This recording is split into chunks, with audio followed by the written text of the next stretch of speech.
Good evening and welcome once again to another program of Issues in the News, where we discuss the important events that would have taken place in Guyana over the past week or so. And as is the norm, we always have a plethora of issues worthy of discussion. I want to begin by welcoming our viewers who are joining us on television from region number 5, West Coast, Berbice. Welcome to another program of Issues in the News. To our television viewers who are joining us from Region 6 on the east bank of the Berbice River, New Amsterdam, Kanji, and along the Quarantine Coast, welcome to another program of Issues in the News. To our listeners and viewers who are joining us on Freedom Radio from Robb Street, Georgetown, welcome to another program of Issues in the News. And last but not least, to the thousands of you who are joining us on Facebook Live from across the length and breadth of Guyana, the Caribbean, North America, Europe, and further afield. Welcome to another program of Issues in the News. Please press that share button on your phone. Press that share button on your device, whether it's an iPad, whether it's a computer, whether it's an iPhone, whatever instrument you're using. Share the program. Share the live. Share the program so that all your friends and all your followers can join us in tonight's discussion. And once again, I invite you to put your comments in the comment section. Share your views in the comment section. Ask me whatever questions you wish me to answer in the comment section so that we can have an engaging discussion and it's not me alone talking. Ali Ahmad, Asif Hussain, Kiran Ramna, Shirley Autar, Jack Deu, all of these people are from Canada, Chicago,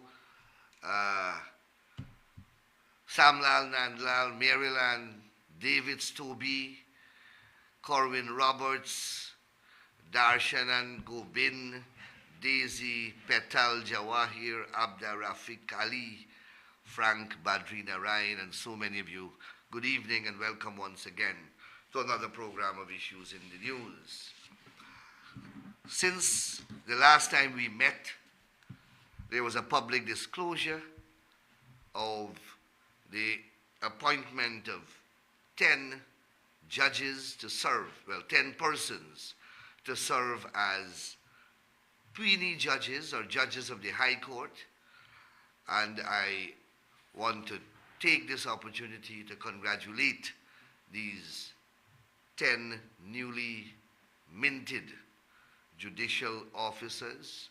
They will be performing the important function of being High Court judges in the Supreme Court of Judicature in the Cooperative Republic of Guyana.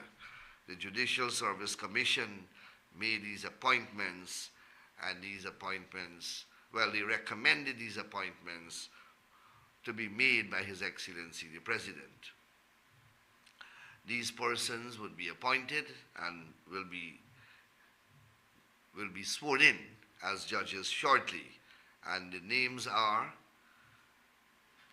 one High Court Judge of the Eastern Caribbean Supreme Court, but Guyanese, Madam Justice Jacqueline Josiah Graham. Then we have Commissioners of Title, Nicola Pierre and Priscilla Chandra Hanif. Magistrates Shardell Isaacs Marcus, Peter Yu, Zamila Ali Sipol. Then we have the head of the Guyana Revenue Authority Legal Department and Deputy Commissioner of the Guyana Revenue Authority, Hesson Yassin. Then GRA's Deputy Commissioner, Inland Revenue and International Taxation Lawyer, Joy Prasad. Deputy Solicitor General, Deborah Kumar, and Secretary and Deputy Chief Executive Officer to the Guyana Water Inc., Nigel Niles. These are the 10 persons who will assume the post of High Court judges shortly. In this complement of 10, I believe you have a good mix, ethnic mix. You have a preponderance of females. You have, I believe, 10 females and 2 males. But they are young Guyanese, bright lawyers who have had years of experience in the practice of law. Some of them have served as magistrates. One already is a judge in the Eastern Caribbean, and one is a Solicitor General, and another one is operating in the corporate field, 2 from Guyana Revenue Authority. So you have a good complement of varying and various experiences in different disciplines in the legal profession. And it is hoped that they will make a fundamental impact on Guyana's judiciary. These impending appointments follow closely to 9 magistrates recently appointed and sworn in, and 3 commissioners of title three commissioners of title who were also appointed and sworn in recently. So the Judicial Service Commission, to their credit, is operating at full throttle and have been churning out these invaluable appointments. Next to come would be about 5 appointments to fill the vacancies currently existing at the Guyana Court of Appeal. Viewers will recall that we amended the Court of Appeal Act to increase the complement to 9. We have 4 currently, 3 sitting in the court, and the Chief Justice sitting in the High Court. Those are the 4 Court of Appeal judges. So you have 5 vacancies, essentially. Hopefully, those vacancies will be filled, and we will have a fully complemented judiciary, a very important arm of the state. And once it becomes fully complemented with its full staff, then hopefully we will continue to get decisions of greater quality, because you know my views on certain decisions, and also we will get efficiency in terms of the speed at which the cases are being heard and decisions rendered in relation to those cases. As I am on that point, let me inform you that though we have been promised a copy of Justice Sandil Kisoon's judgment in the GTU matter, shortly after its delivery, that was the promise, to date we have not received a copy of that decision. The decision was delivered on the 19th of April, and today is the 30th of April, and we are not yet in receipt of that decision.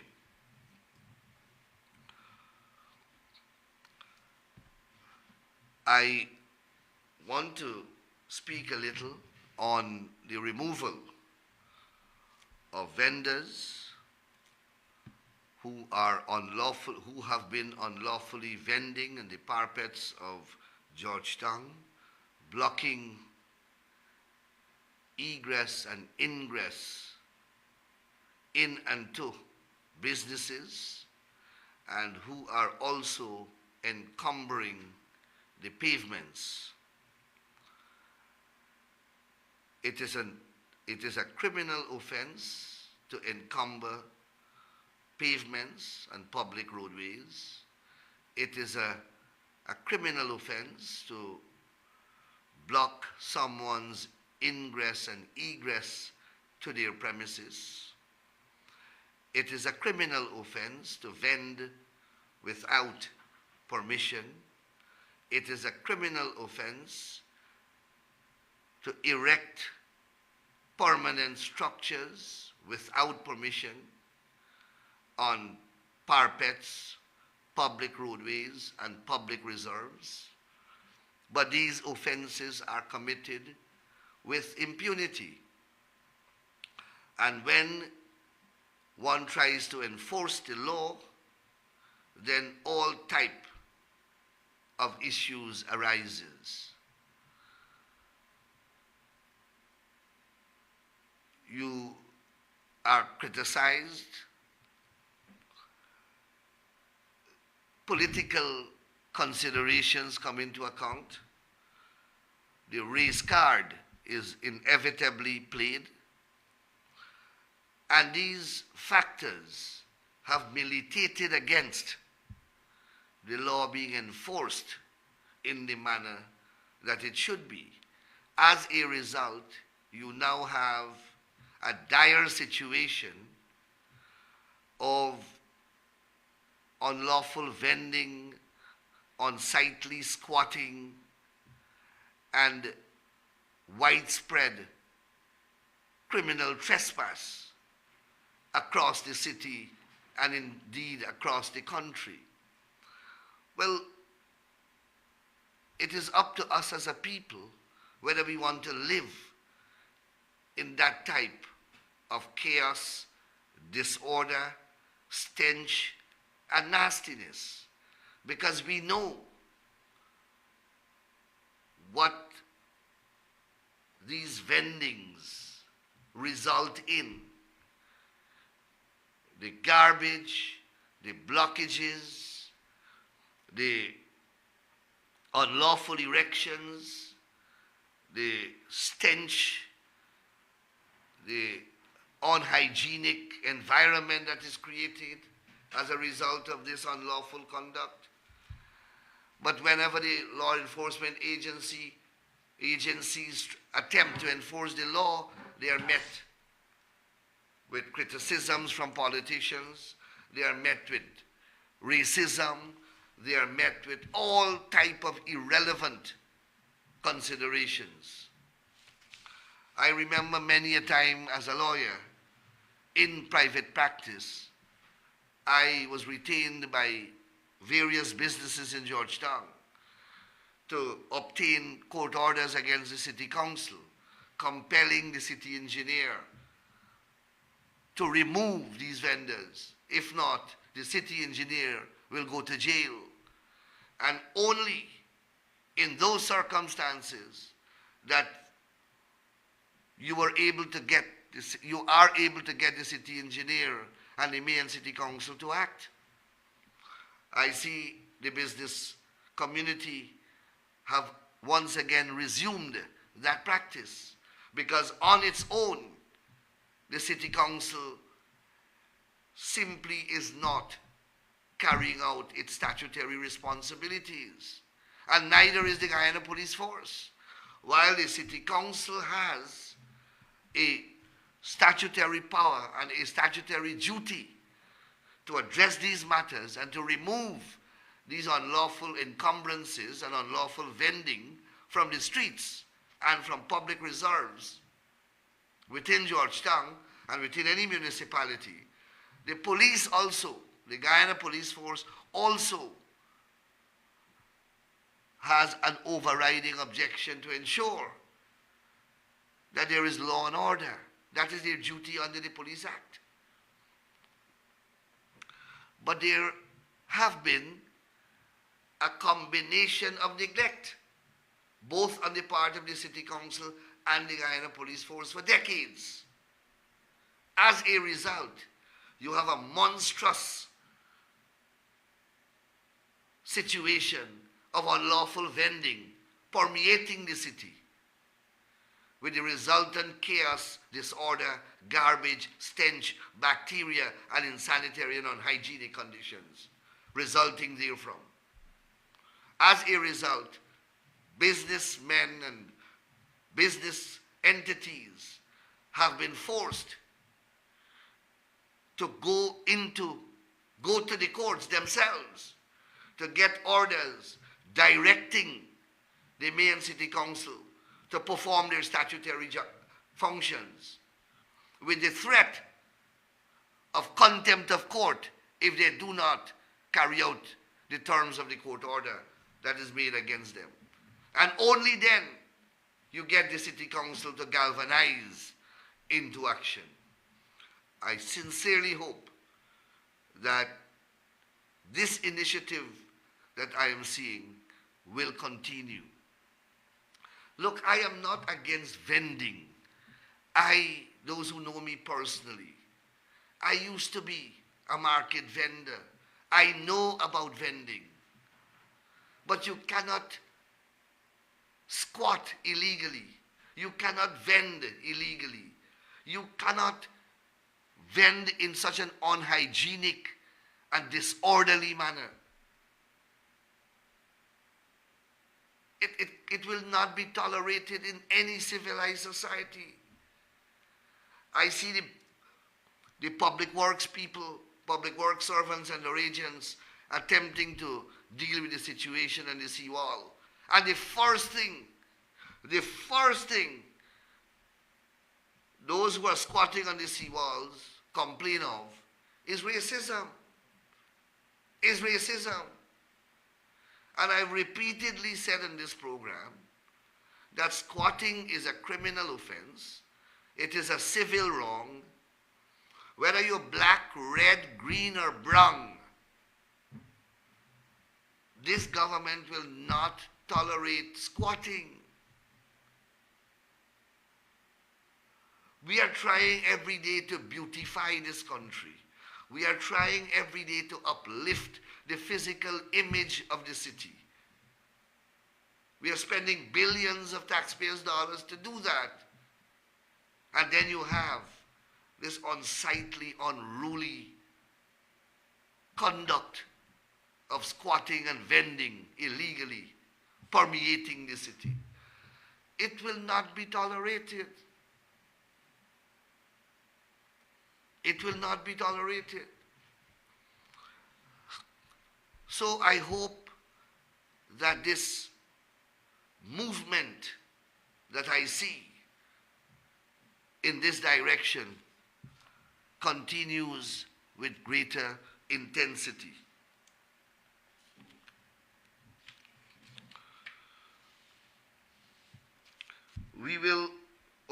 Let me speak about, bring the Constitution of Guyana for me, please. The Constitution of Guyana.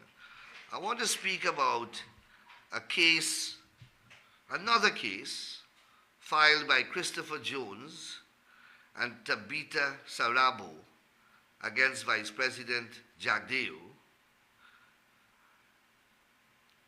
the Attorney General, the Clerk of the National Assembly, and the Speaker of the National Assembly.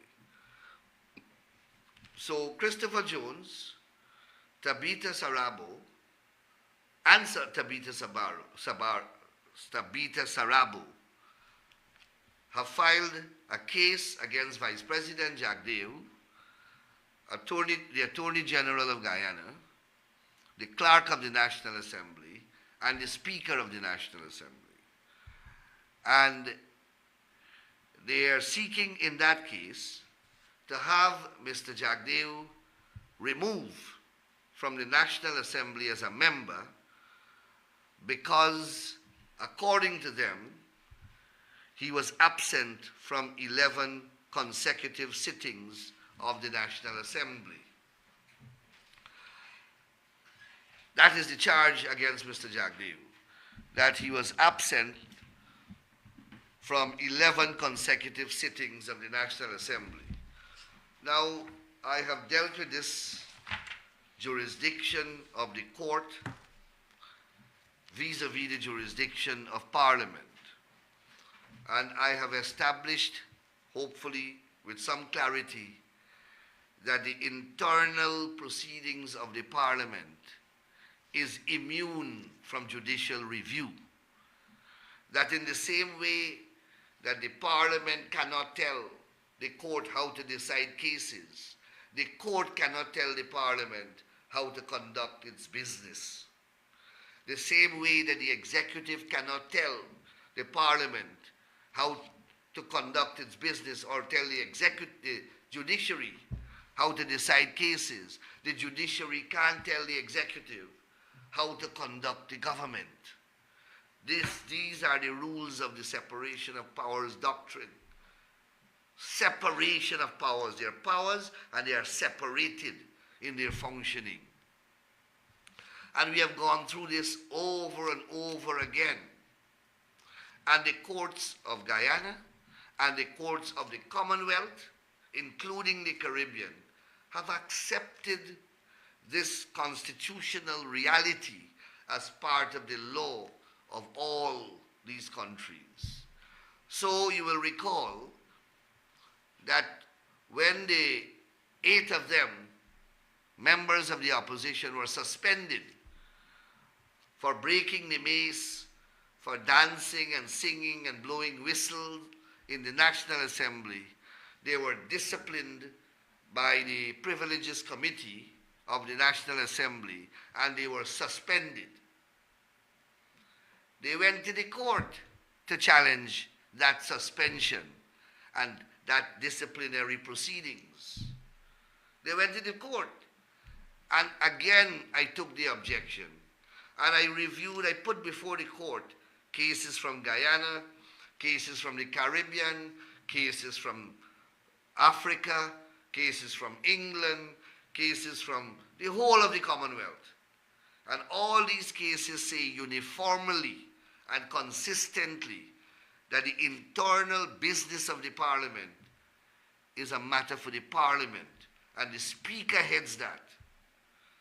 The rules of the Parliament govern that. The rules of the Parliament are called standing orders. It's only if Parliament violates the Constitution, then the court has a jurisdiction, because the court is the guardian of the Constitution. I am sorry that I have to bore you with all these lectures.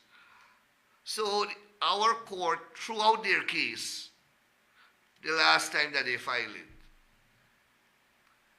Justice Damon Young upheld all my objections and all my submissions that the court has no jurisdiction to inquire into the disciplinary process of the Parliament. The court can't construe standing orders. The court cannot enforce standing orders. Those are matters for the Parliament. The Constitution itself says that Parliament must regulate its own process and must make rules for that purpose. Parliament has done so. Those rules are called standing orders. So the court has no business with what goes on in the Parliament. So when they went to the court to complain that the disciplinary proceedings against them were wrong and that they were unfair and that they were not granted a hearing, I said to the court, this is not your business. They have to go back to Manzoor Nadir. They have to file a motion in the Parliament and lodge a complaint in the form of a motion against the Disciplinary Proceedings Tribunal called the Privileges Committee. That is how it is dealt with. It got no business to do with the court. And the court, in a written judgment numbering several pages, upheld those submissions and awarded over $1 million costs against them. As you know, I had to run behind them to get the cost to be paid. Again, if a member is absent from Parliament, that is a matter for Parliament. Parliament has the register. You know, like when you go to school and every morning the teacher marks the register, well, the clerk and Manzoor Nadir, the speaker, they have a register there and they mark your name. So if you are absent or present, the Parliament got to determine that. And only in the determination of that, if the Constitution is somehow violated, then the court can come in to investigate a constitutional violation. So this is what the Constitution says. And they are going under the Constitution. Again, the Constitution says, quickly, let me, don't want to waste a lot of time with this.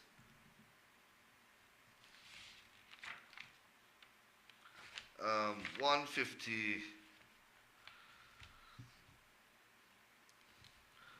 A member, let me read the relevant part of the Constitution. A member of the National Assembly shall vacate his or her seat if he or she is absent from sittings of the Assembly for such period and in such circumstances as may be prescribed in the rules of procedure of the National Assembly. Let me read that again.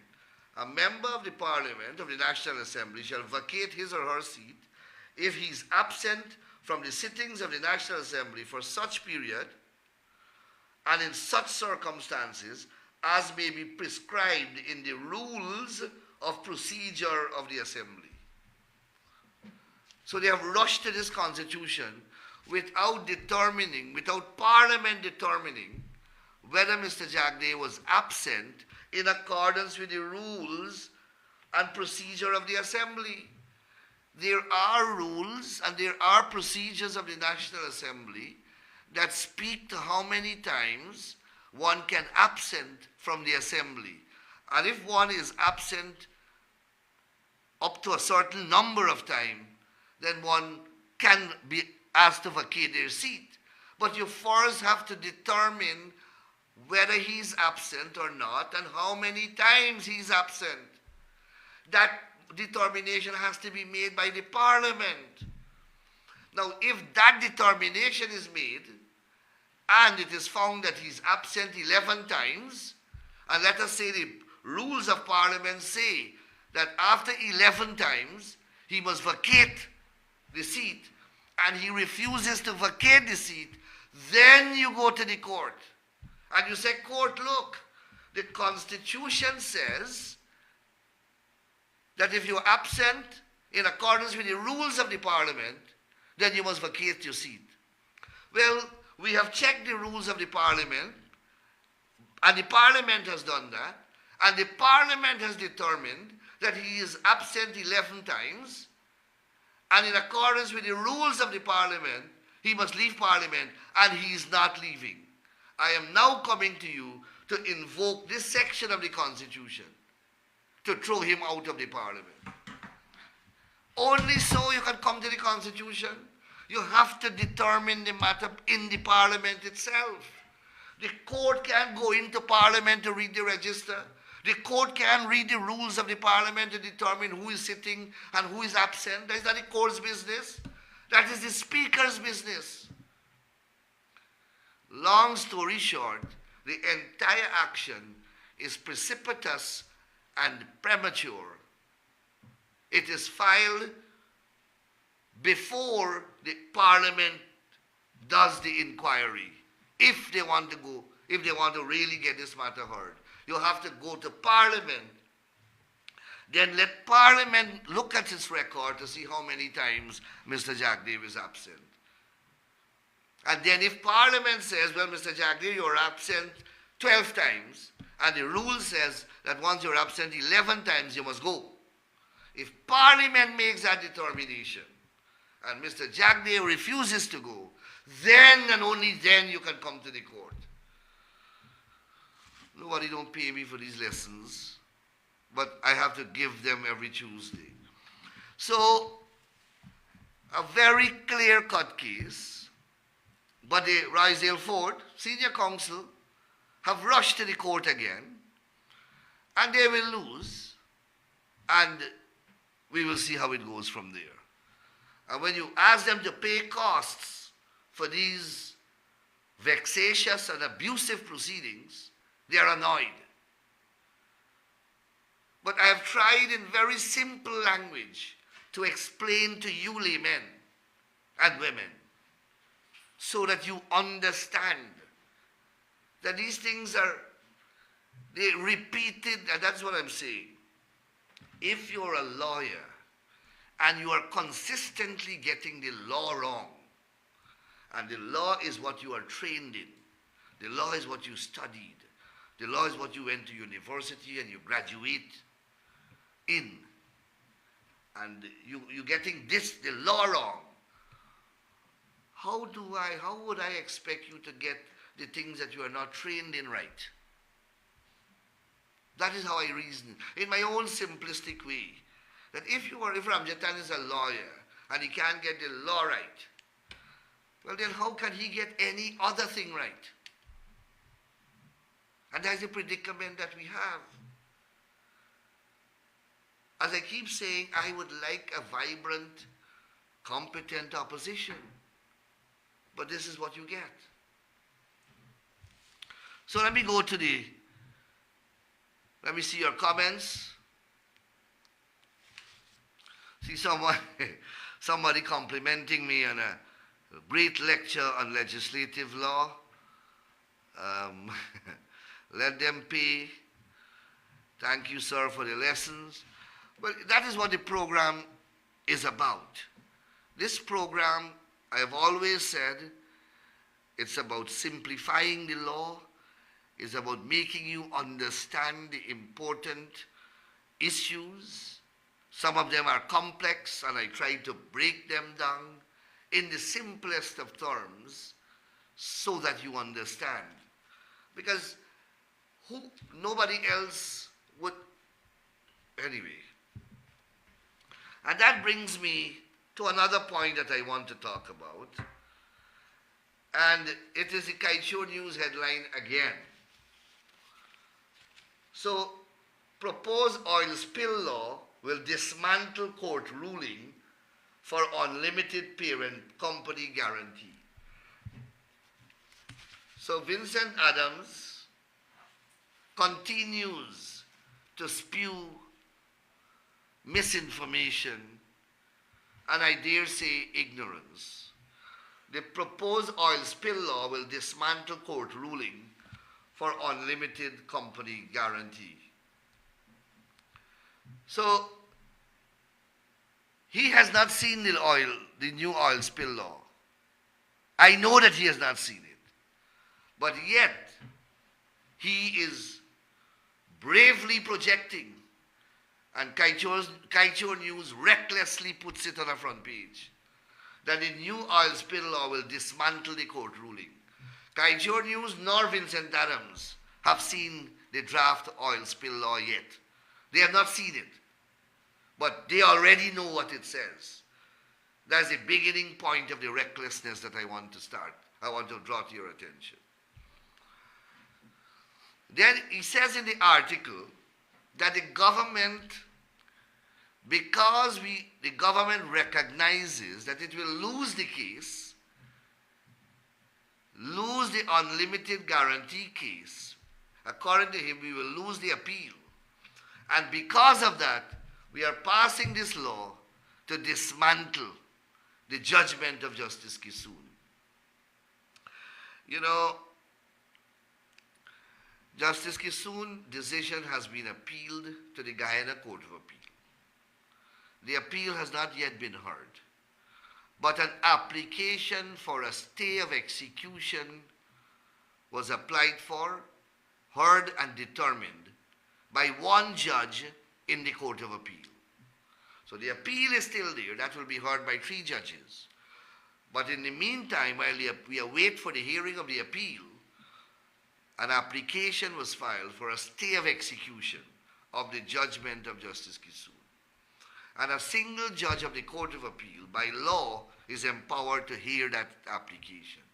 And that single judge has made a ruling that the oil company lodged $2 billion with the Environmental Protection Agency as a guarantee.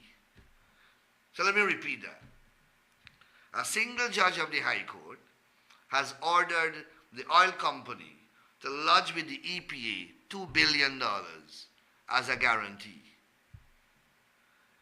Isn't that one decision of one judge dismantling Justice Sandil Kissoon's ruling? What does Justice Sandil Kissoon's judgment say? That the oil company must lodge an unlimited guarantee. Isn't that what it says?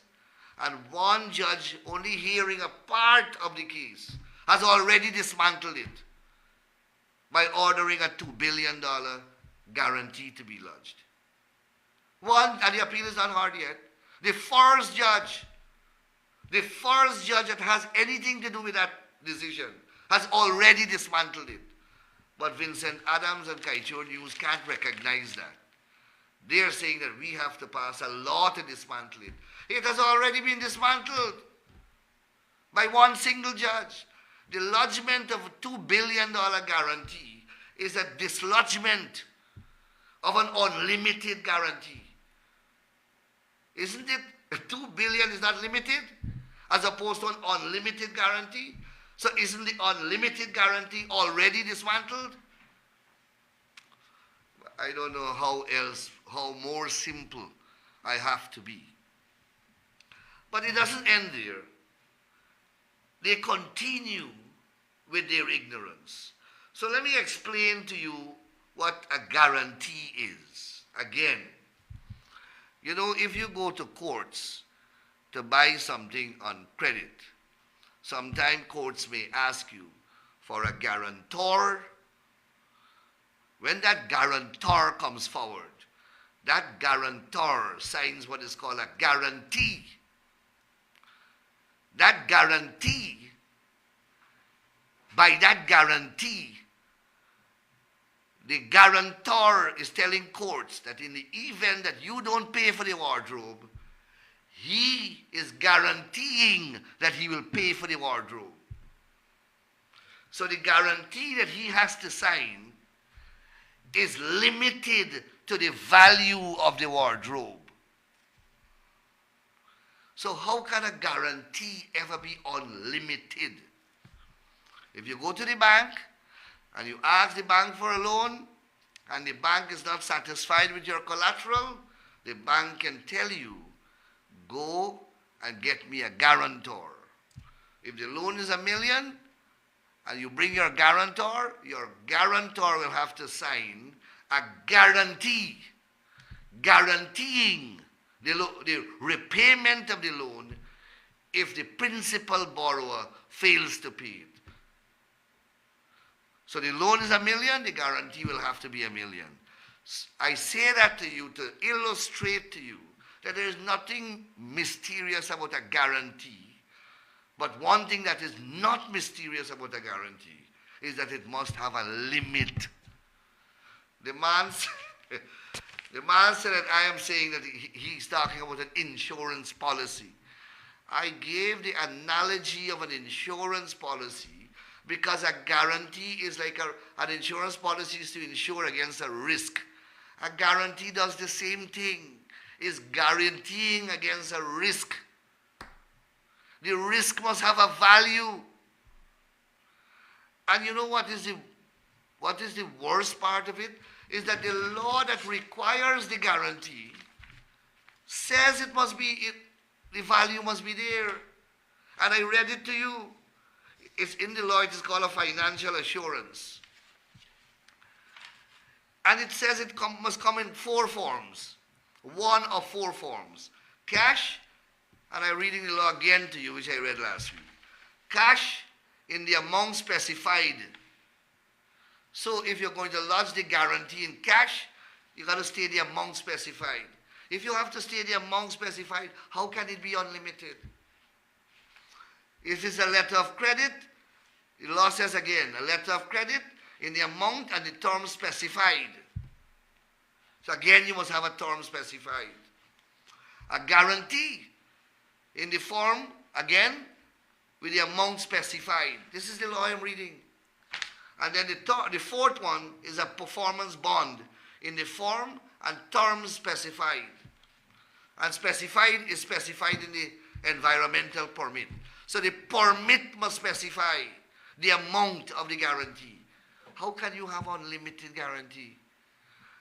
And All this, what this speaks about. And then Section 31 of the Act says this. It speaks of the requirement of the guarantee, of the assurance, or guarantee, whatever word you want to call it. And it says this, I'm reading it again, 31.2.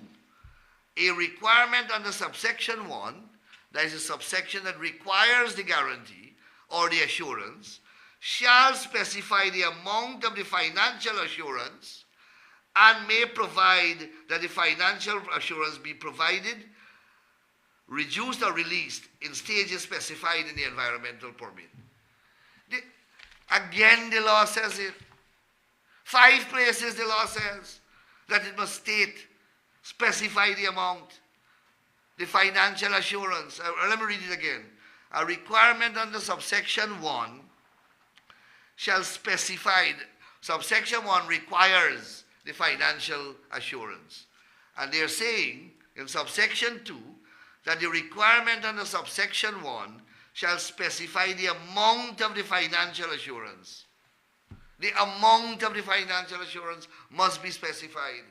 And yet these people are writing over and over again about an unlimited guarantee and an unlimited parent guarantee, something that does not exist in law.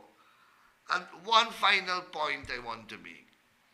They're talking about this for years, and not one of them. And Glenlal and Kaicho News love to go to Africa and bring an example of what is happening in Senegal and what is happening in Nigeria and what is happening in this country. Let them bring an example in any of these countries or any country on planet Earth. Let them produce an example of an unlimited guarantee or an unlimited insurance or an unlimited assurance. Have you ever seen they write one about that or they print one? In all the years that they're writing about Exxon and about the oil and gas sector and about unlimited guarantee, have you ever seen them say which country has an unlimited guarantee? Because I've gone through all the countries in the world. England has limited guarantees. And they have limit. United Kingdom has. Canada has. The US has in several states. And I could go to Africa, they all have. All the oil producing countries. Simply because an unlimited guarantee or warranty or assurance or insurance does not exist either in law or in commerce. But every day these people continue to say the same thing over and over again. And the man tell me that I am unlearned and I don't understand what I am saying or I am lying. And this guy is he has a PhD. I don't know where I don't know. Let me leave that. But read the article yourself, and that's why I want you to go and read the Environmental Act. Go to the Attorney General website, type in the laws of Guyana. We just did a new website, very user-friendly. Type in the laws of Guyana, go to the Environmental Protection Act. Chapter 20:05. Chapter 20:05. And go to section 30, 31, 30 and 31 and read it for yourself. Read it for yourself and you will see what I'm speaking about.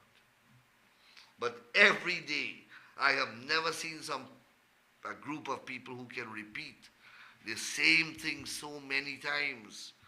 I guess I am doing the same thing because I'm responding to them. So, we are continuing with the program.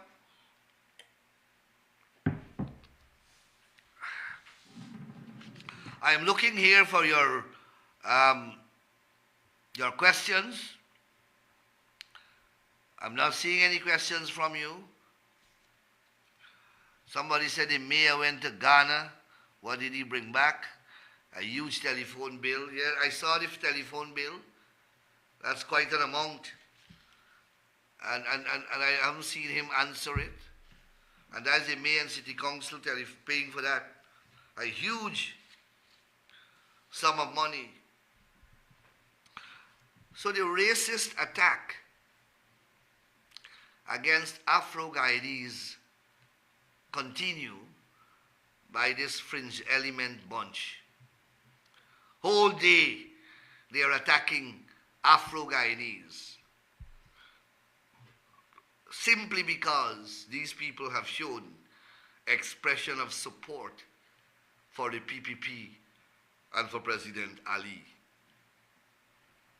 These guys are the worst racists ever. I have seen them denigrate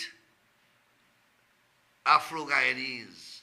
And these are the persons who pretend and profess to represent the cause of Afro-Guyanese. They call them chattel slave, house slave, chattel trader, dogs, animals of the lowest kind, nimakaram. If you hear the adjectives, these are not this is the racism that is spewing through their pores. It is poisoning them. So they are attacking Guyanese. And that is what they've been doing historically. But you know, for years we have not been speaking out about these things. They have insulted and attempted to denigrate every Afro-Guyanese who have supported the PPP. Going back to the 60s, from the old comrades right down, from Robeson Ben's father to Shirley Edwards, Cyril Belgrave, Clinton Collymore, Roger Luncheon, all of them have been denigrated, disrespected, ridiculed, mocked. Comrade Sam Hines, they have said some of the nastiest things to Comrade Sam Hines. All of them. Henry Jeffrey, the same Henry Jeffrey who was with the PPP for 20 years and now writing that the PPP is a racist party. Ask him what they have done to him and what they have said to him. Henry Jeffrey. I don't like to mention these people by name. So when Onej Waldron and Joe Hamilton and Bishop Edgill and Kwame McCoy and Mark Phillips and Robeson Ben and Utad speak, must listen when they speak in the parliament, how they behave towards these people. Must listen to how they behave and listen to the views of that lunatic fringe when they speak about these Afro-Guyanese. They would not say to me what they would tell those people. You know why? Because those are Afro-Guyanese who decided to join the PPP. They want to control the minds of Afro-Guyanese. They want to enslave the minds of Afro-Guyanese. And they're not doing anything for them. They're not doing anything for them. They were in government for 5 years. And I've asked them, we have given the statistics 1,000,000 times. We have shared more house lots in 1 year to Afro-Guyanese alone than they have done for 5 years. Let me repeat that. We have shared more house lots, distributed more house lots to Afro-Guyanese in 1 year. Afro-Guyanese alone in 1 year than they have done for 5 years. We have given more money to Afro-Guyanese children through the cash grant that they, in 1 year, that they have done in 5 years. And I could go measure by measure to show you what we have done for Afro-Guyanese.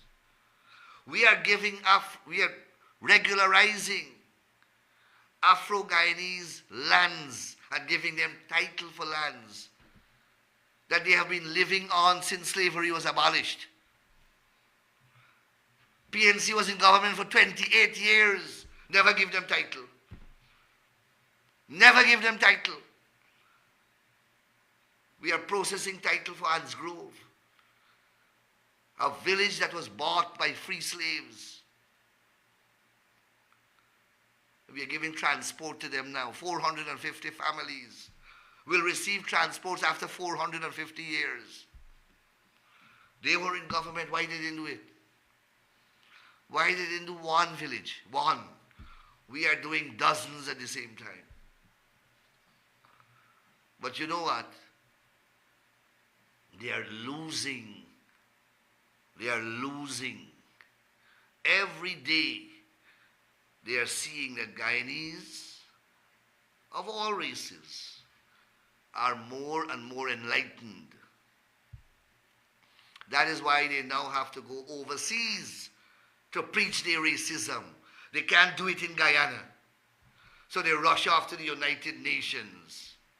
And what they spew there, look, they went to the United Nations and say that no Afro-Guyanese was given oil blocks or are the owners of oil blocks or awarded oil blocks. And 3 Afro-Guyanese women own a company called CISPRO.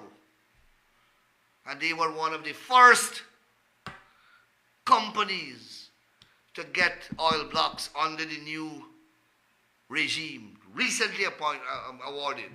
Just recently, from this new set of the 6 blocks. I don't think any Indo-Guyanese are there. In that 6, the names are public, you can go and check them. I don't know, they're all company names. But I saw a photograph of the persons who own the company. 3 Afro-Guyanese women own it.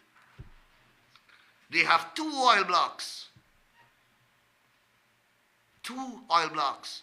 But yet, they went to the United Nations and they are telling the United Nations that Indo-Guyanese alone own oil blocks. I don't think any Indo-Guyanese has any oil blocks. I don't know any.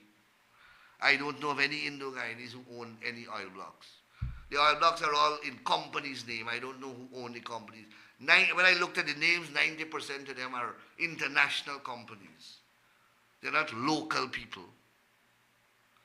But that is the vicious racism that they spew every day. So go on the Facebook and you will see the attacks are relentless against Afro-Guyanese who decided to support the PPP and walk with the president in Brooklyn. And they are calling for boycott of Brooklyn businesses. I want to take this opportunity to congratulate parliamentarian Jermaine Figuera for the position that he has adopted on this matter. That's a principled position, well thought out and sound in reason, correct in principle. In any event, those who are calling for the boycott, you know what the people in you know what the business people in Brooklyn say? They say that I've never seen them shopping at those places. They have never seen any of those who on their podcast and on their Facebook, in their basement or wherever they are calling for a boycott of the people business in Brooklyn. None of them ever patronize the people business. I don't think any of them are gainfully employed. So I don't know where they will get money to go and shop at the people business. I don't think any of them are employed. I know a couple of them are engaged in trying to ensnare money from people. And one I know is charged with a criminal offense of obtaining money by menaces or by some conspiracy, shaking down businessmen in Guyana telling them that he will not publish this about them and publish that about them. So that's what they do. They don't work. None of them are gainfully employed. So I don't know why the people, they don't have the capacity to patronize the people's business. But they're calling for, they don't patronize the people's business, but they're calling for boycotting the people's business. Set of mad people. We are coming to the end. In fact, we have arrived at the end of tonight's program. I want to thank you very much for spending the past hour with me. I hope that I have been able to clarify some important issues, and we have our Congress this weekend at the Convention Center, one of the largest congresses ever in our party's history. Over 3,500 participants will be in attendance, including delegates and visitors, observers. It's a huge event. So we will be occupied with that. Tomorrow is Labor Day, and I want to extend it to all the workers of our country my fraternal greetings on the important celebration of their day tomorrow. I will be out on the road. I don't know where exactly I will be, but I will be up and about tomorrow. So happy Labor Day to all of our unions and unionized workers, as well as workers everywhere across the length and breadth of Guyana. Please take care, good evening, and enjoy the rest of the week. Thank you.